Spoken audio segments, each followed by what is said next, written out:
Je ne saurai jamais si c'est avec sincérité ou simplement par faiblesse qu'il lui répondit que oui, si jamais elle tombait enceinte, il souhaitait qu'elle garde l'enfant et reste à ses côtés. Elle le suivit aux États-Unis et, au pays de l'obésité, personne ne s'étonna que je vienne au monde à 7 mois et demi en pesant déjà près de 3 kilos. On m'affubla d'un prénom local et je devins Alan Greenmore, citoyen américain. Ma mère apprit l'anglais et parvint à s'intégrer tant bien que mal dans sa communauté d'adoption. La suite fut moins glorieuse.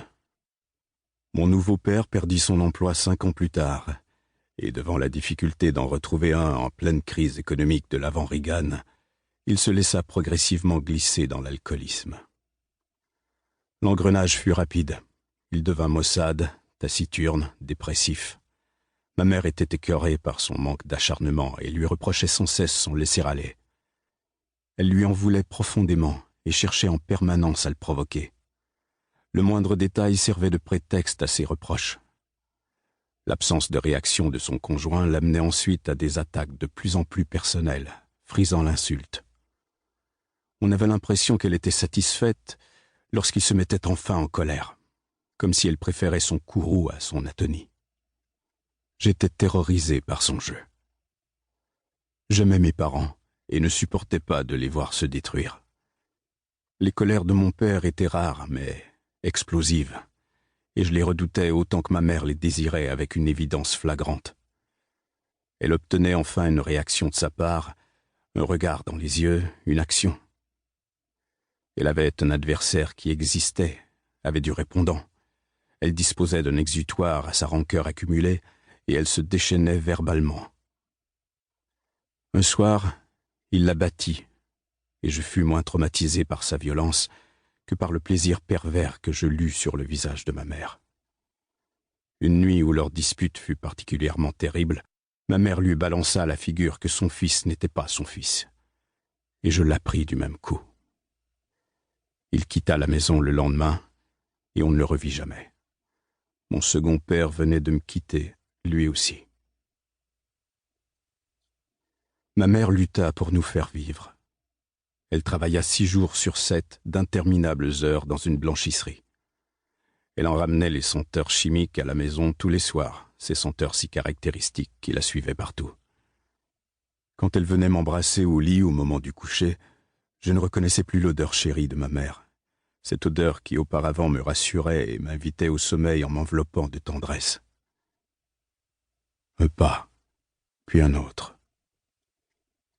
Par la suite, elle passa de petit boulot en petit boulot en croyant à chaque fois pouvoir s'élever, être enfin promue, mieux gagner sa vie. Elle alla d'amant en amant avec l'espoir d'en retenir un, de refonder un foyer. Je crois qu'un jour elle réalisa que tous ses espoirs concernant sa vie étaient vains. Et c'est à ce moment-là qu'elle se focalisa sur moi. Moi, je réussirais là où elle avait échoué. Je gagnerais tellement d'argent qu'elle aussi en bénéficierait. À partir de cet instant, mon éducation devint sa priorité absolue. Je fus sommé de rapporter de bonnes notes à la maison. À table, nos conversations tournaient autour du collège, de mes profs, de mes résultats.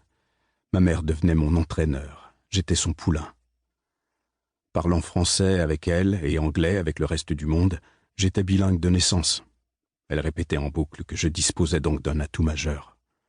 C'était sûr, je deviendrais un homme d'affaires international, ou un grand interprète, et pourquoi pas à la Maison-Blanche. Il n'y a que les minables qui n'ont pas d'ambition. Un jour, elle me vit même ministre des Affaires étrangères. J'avais très peur de la décevoir, et je m'appliquais en classe autant que je pouvais, obtenant des résultats prometteurs qui ne faisaient qu'accroître ses attentes en la confortant dans sa stratégie. Elle reçut un véritable coup sur la tête le jour où elle apprit qu'aux États-Unis, les universités étaient payantes et fort coûteuses. C'était la première fois que je voyais ma mère abattue à ce point. J'ai cru un instant qu'elle allait prendre le même chemin que mon père et devenir un légume. Tous ses plans s'écroulaient. Elle était maudite pour de bon. Il fallut assez peu de temps pour que sa nature reprenne le dessus. Elle obtint un rendez-vous avec le proviseur pour le convaincre qu'on ne pouvait pas laisser un jeune citoyen américain. Pour continuer à écouter ce livre audio gratuitement, cliquez sur le lien dans la description et vous pourrez l'écouter en entier sans frais grâce à l'essai de 30 jours d'Audible.